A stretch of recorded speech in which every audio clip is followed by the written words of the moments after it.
Tomorrow morning, at the stroke of midnight, a 50% tariff wall goes up between two countries that have not fought a war against each other in over 200 years. Hockey sticks, wine, cement, furniture. Nearly $20 billion in Canadian goods are about to get more expensive to sell into the United States than at almost any point since the two economies became permanently intertwined after the Second World War. And, as of this recording, nobody in Washington or Ottawa can say for certain whether that wall actually goes up or whether a last-minute deal pulls it back down. This is not a hypothetical. On July 20th, 2026, President Donald Trump invoked a rarely used piece of American trade law, Section 338 of the Tariff Act of 1930, to impose an additional 50% tariff on a wide range of Canadian goods, effective August 19th. According to the Office of the United States Trade Representative, the move touches close to $20 billion in annual imports from Canada, hitting items as specific as hockey sticks and wine, and as foundational to the Canadian economy as cement, plywood, paper, dairy products, and furniture. Section 338 is not the tool Trump used in his first wave of tariffs. It is an older, more obscure provision that lets a president impose duties on a country he determines is discriminating against American goods, compared to imports from elsewhere. Trade lawyers say it has barely been touched in modern history.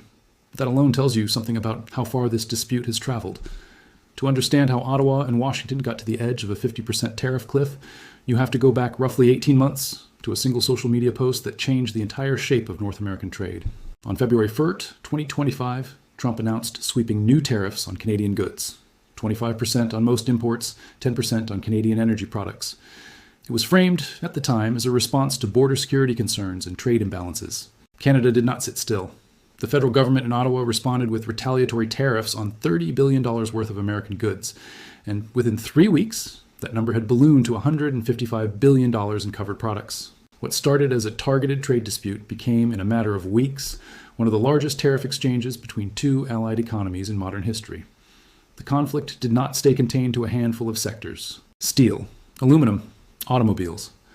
A long list of consumer goods got pulled into the fight. Provincial governments across Canada, from Nova Scotia to the Northwest Territories, began taking their own retaliatory steps, independent of the federal government in Ottawa. Nova Scotia doubled tolls on American commercial vehicles crossing the Cobequid Pass. The Nova Scotia Liquor Corporation pulled every American alcohol brand off its shelves. The Northwest Territories halted government purchases of American liquor and cannabis products entirely. These were not symbolic gestures dreamed up by a handful of angry politicians. They were coordinated province-by-province economic responses to a trade war that Ottawa had not started, but was now fighting on multiple fronts at once. Underneath all of this sat something more combustible than tariffs alone: rhetoric. Trump repeatedly floated the idea of Canada becoming the 51st American state, comments that Canadian officials and much of the Canadian public took as, at best, deeply insulting, and at worst, a genuine threat to national sovereignty.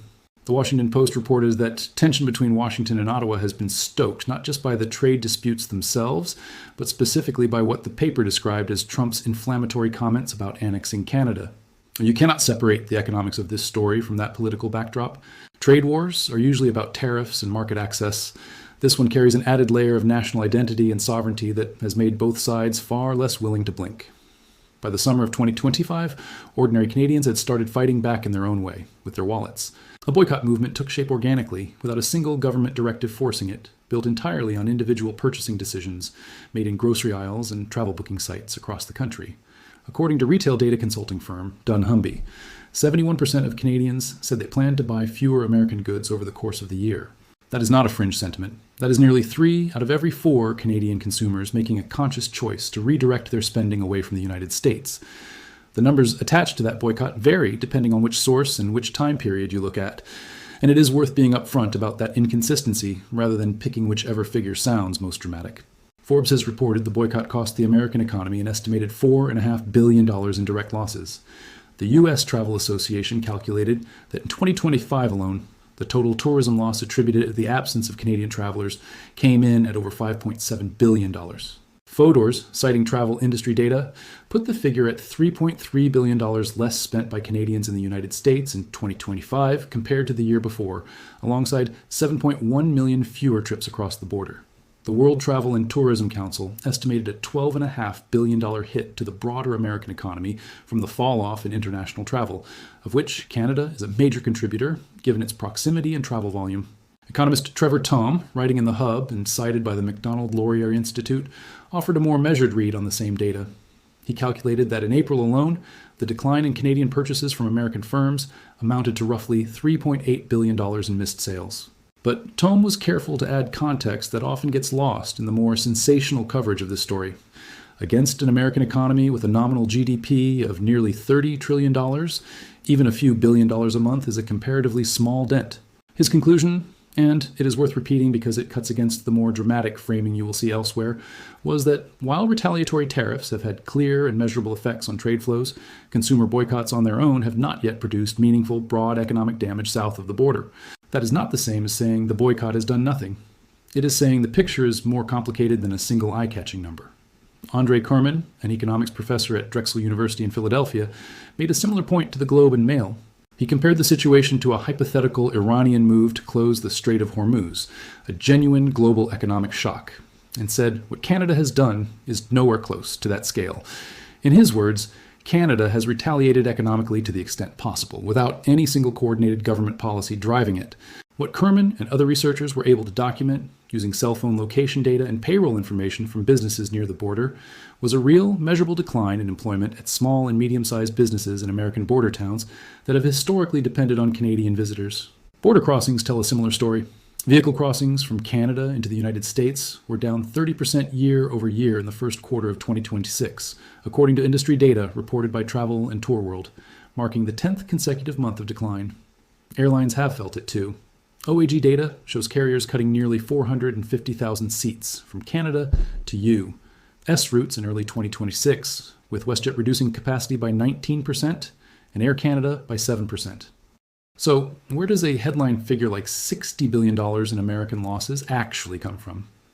At the time of this recording, no single named checkable government source, wire service, or economic institute has published a verified figure of $60 billion tied specifically to this dispute.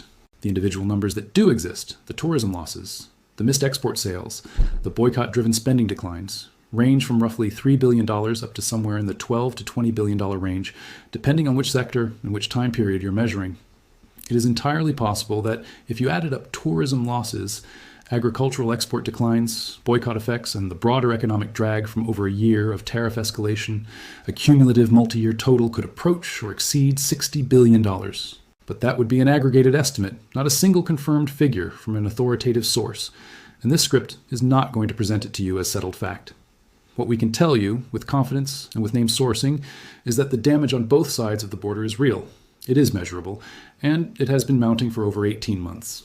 There is also the question embedded directly in that headline. Has Canada actually severed trade ties with the United States? Based on everything verifiable as of this recording, the answer is no. In fact, the exact opposite is happening. As the 50% tariff deadline approaches, Canadian and American trade officials have been in Washington negotiating, not walking away from the table.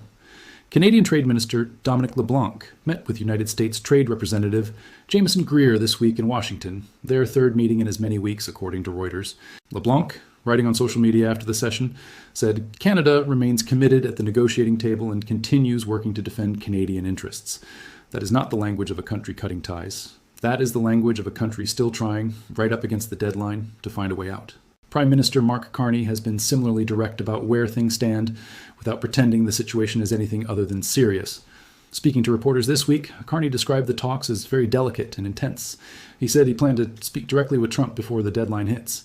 According to Canadian broadcaster CBC, the two countries were reportedly at an impasse as of Monday, even after weeks of meetings.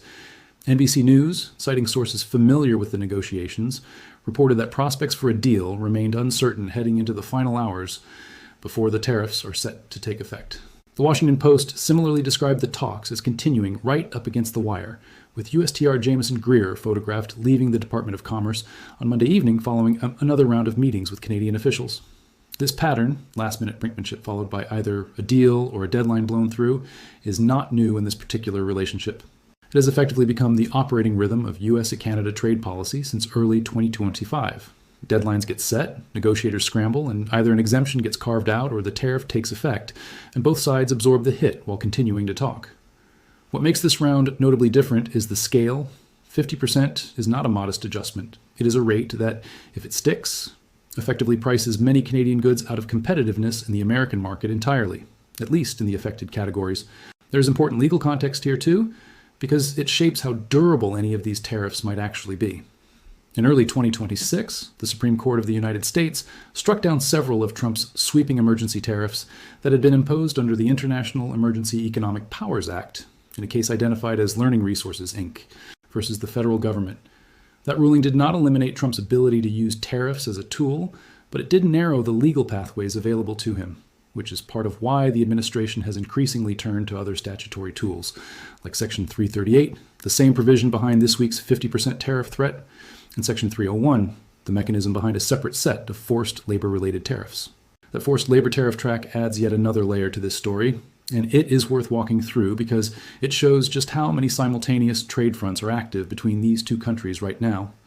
The Office of the United States Trade Representative concluded an investigation into 60 foreign economies, Canada among them, finding that they had failed to adequately prohibit or enforce bans on goods made with forced labor. As a result, effective July 24, 2026, additional tariffs of 10 to 12.5% apply to imports from countries in that category, layered on top of everything else already in place, though CUSMA-compliant Canadian products are exempt from this particular measure. Canada, as a major trading partner under the old Canada-United States-Mexico Agreement, found itself caught in a policy originally aimed at addressing global supply chain concerns, but applied broadly enough to sweep in one of America's closest allies. And then there is CUSMA itself, the very trade agreement that was supposed to provide stability for exactly this kind of dispute. The three-country trade pact underwent its first mandatory 6-year joint review this year, as required under Article 34, 7 of the agreement.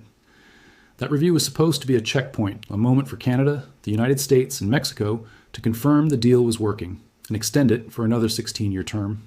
Instead, the United States did not agree to extend it.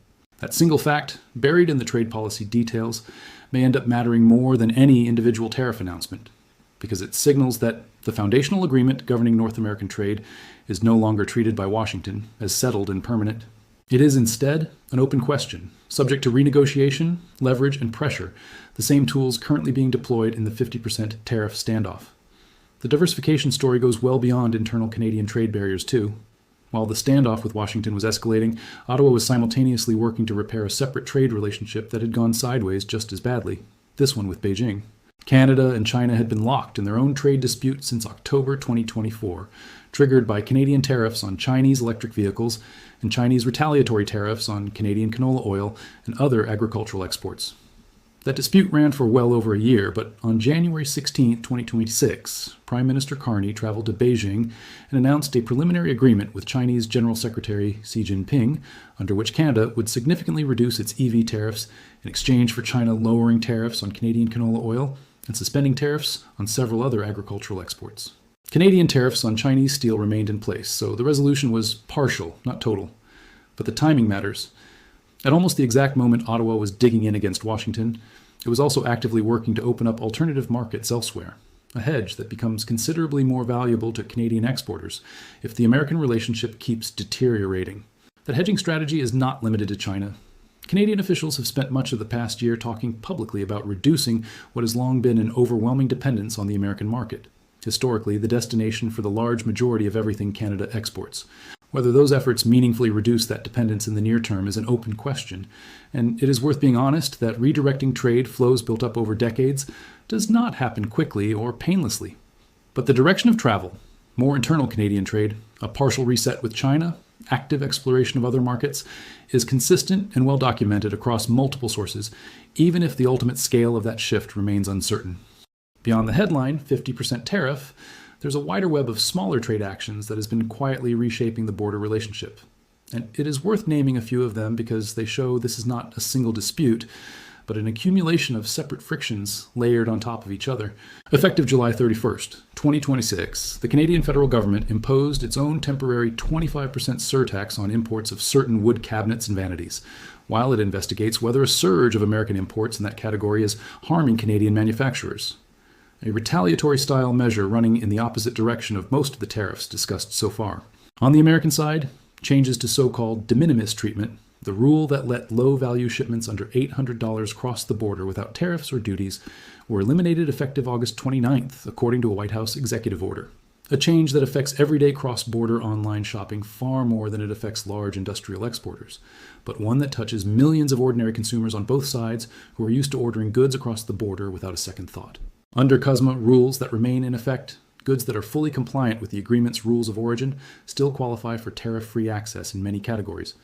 Goods that fall short of those compliance requirements face a flat 10% tariff. That distinction, CUSMA compliant versus non-compliant, is the technical detail that ends up determining whether a given Canadian company gets hit by the various overlapping tariffs or largely avoids them, and it has become a significant driver of how Canadian manufacturers are restructuring their supply chains to maximize compliance wherever possible. Public opinion on both sides of the border has hardened considerably as this dispute has dragged on, and that hardening helps explain why neither government has felt much domestic political pressure to simply back down. Angus Reid polling found that at one point during the dispute, 48% of Canadian respondents said they had already cancelled or were seriously considering cancelling travel plans to the United States.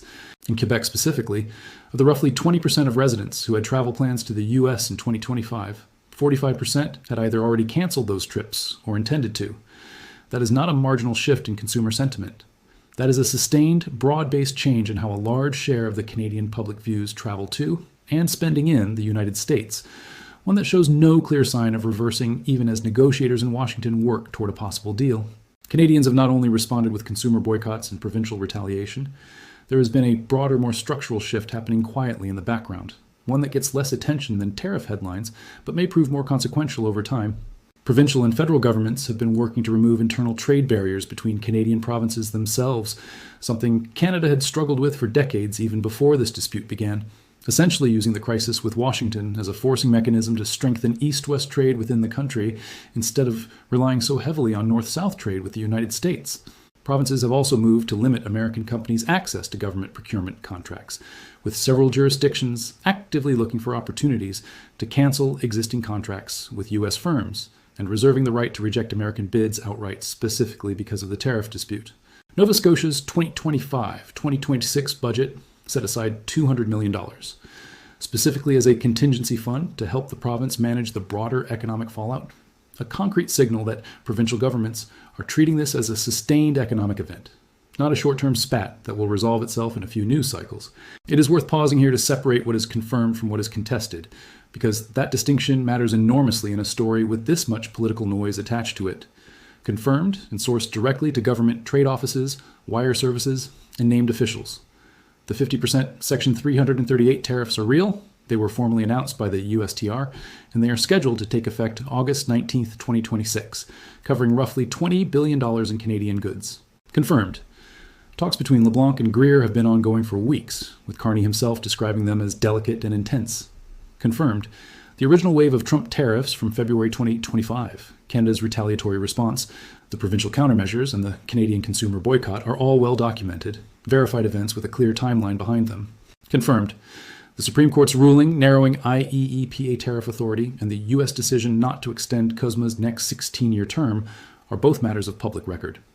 What is not confirmed, and what this script is not going to present as settled, any single figure claiming the United States has lost exactly $60 billion from this dispute.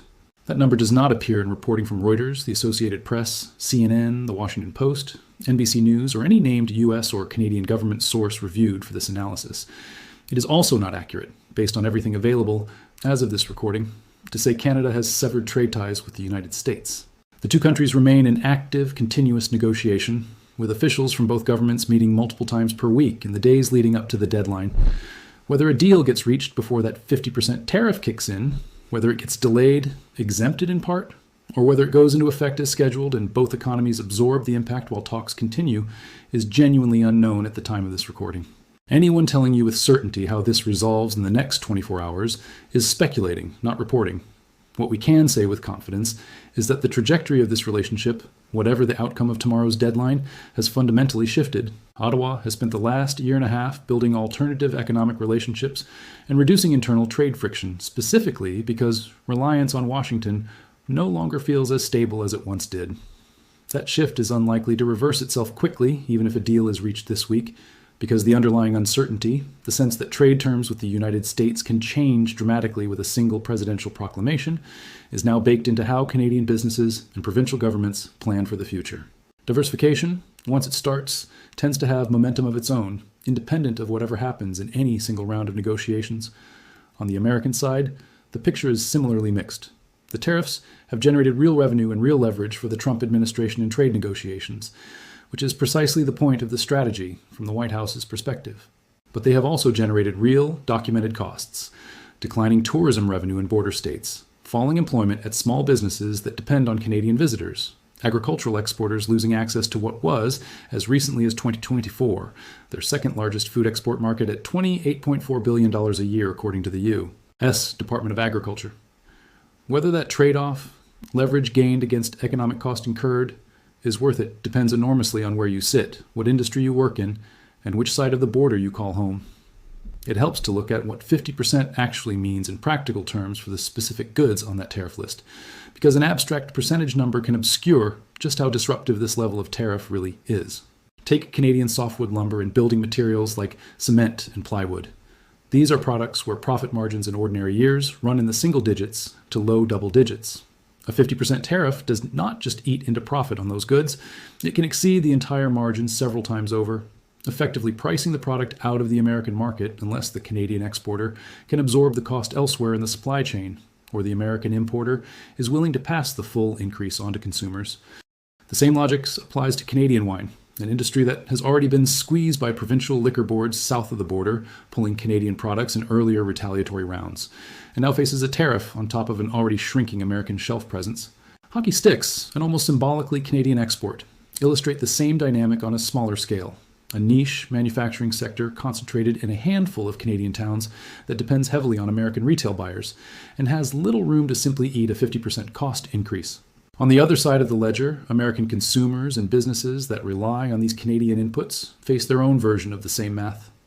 Construction firms, using Canadian lumber, cement, and plywood, are looking at meaningfully higher input costs, heading into a period when housing affordability is already a major political issue in the United States. Food and beverage retailers that stock Canadian dairy and wine products face a choice between absorbing higher wholesale costs, passing them on to customers, or dropping the products entirely and sourcing domestically or from other countries where possible. None of these are simple substitutions that happen overnight. Supply chains, distribution contracts, and product relationships built up over years do not reroute themselves in the weeks between a tariff announcement and its effective date. There is also a political dimension inside the United States itself that is worth naming, separate from the Ottawa-Washington negotiation track. Tariffs on this scale tend to generate friction not just internationally but domestically among American industries and lawmakers whose constituents depend on Canadian trade flowing smoothly. Border state lawmakers from both parties have historically pushed back on tariff escalation with Canada, precisely because their local economies, agriculture, manufacturing, tourism, are often more exposed to Canadian trade disruption than the national picture suggests. That domestic pressure does not always show up cleanly in national headlines, but it has been a recurring factor shaping how quickly the Trump administration has moved to negotiate exemptions or delay implementation in previous rounds of the same standoff. And trade specialists watching this week's talks say it remains a factor in whether Washington ultimately holds firm on the full 50% rate or agrees to carve-outs for specific product categories. There's also a longer historical thread worth noting briefly, because it puts even this dramatic moment into some perspective. The United States and Canada have wrangled over trade for decades, as the Washington Post itself pointed out in its coverage this week, citing long-standing disputes over Canadian softwood lumber and other perennial sore spots that predate this current administration entirely. Trade friction between these two countries is not new. What is new, and what genuinely sets this period apart from previous disputes, is the scale of the tariffs involved, the explicit political rhetoric about sovereignty and annexation layered on top of it, and the speed at which what used to be routine trade friction escalated into something closer to genuine economic warfare between two of the closest allied economies on Earth. As of the most recent reporting available, roughly 11 hours before the deadline takes effect, both governments continue signaling a preference for a negotiated outcome over an unmanaged tariff shock that does not guarantee a deal gets done. It does suggest that both Ottawa and Washington understand the stakes involved in letting a 50% tariff simply take hold without any mitigating agreement. Industry executives and trade specialists cited by the Washington Post describe the two sides as inching closer to an agreement in the days leading up to this recording, though inching closer is not the same as arriving. To bring the sourcing together clearly before we close, figures and developments referenced in this script come from the Office of the United States Trade Representative, Reuters, the Associated Press, The Washington Post, NBC News, CBC, The Globe and Mail, Forbes, Photos, The U. Travel Association, the World Travel and Tourism Council, economist Trevor Tom, writing for the MacDonald-Laurier Institute, economist Andre Kerman of Drexel University, the U.S. Department of Agriculture, trade law analysis from the firm Wiley, and public statements from Prime Minister Mark Carney, Trade Minister Dominic LeBlanc, and United States Trade Representative Jameson Greer.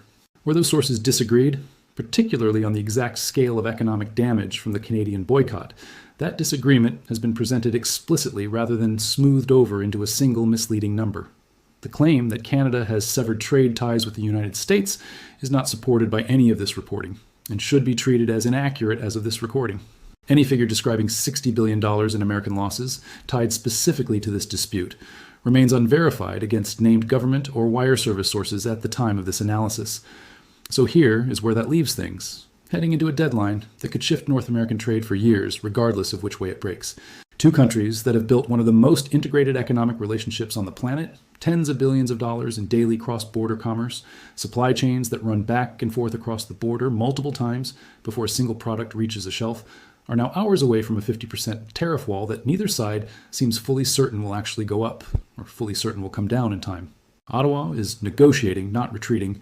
Washington is pressuring, not necessarily committed to following through if a deal materializes, and millions of people on both sides, from softwood lumber workers in British Columbia to bourbon distillers in Kentucky, from Nova Scotia liquor store shelves to Michigan border towns, watching Canadian license plates disappear from their parking lots, are waiting to find out which version of this story they're going to be living in by the end of the week. One more thing worth sitting with before we close.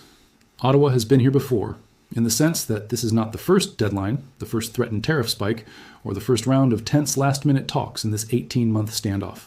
Each previous time, the relationship has found some way to avoid the worst-case outcome, whether through a partial exemption, a delay, or a narrower deal than either side initially threatened. That track record is part of why some trade analysts remain cautiously optimistic that tomorrow's deadline ends the same way, with a negotiated landing, rather than the full 50% rate taking hold indefinitely. But track records are not guarantees, and the scale of this particular tariff, together with the CUSMA renewal falling through and the accumulated weight of 18 months of escalating measures on both sides, has left even seasoned observers reluctant to predict the outcome with any real confidence. What is certain is that whatever happens at midnight, the underlying relationship between these two economies has already changed in ways that are unlikely to simply reset once this particular deadline passes. What do you think actually happens here? Does Ottawa and Washington find a last-minute exemption the way they have at several previous deadlines in the same 18-month standoff? Or does the 50% tariff go into effect and become the new baseline reality for cross-border trade? And longer term, regardless of how this particular deadline resolves, do you think Canada's push toward reducing its economic dependence on the United States outlasts whatever happens this week? Or does the relationship eventually snap back to where it was before February 2025? Leave your take in the comments. Thanks for watching, and we'll see you in the next one.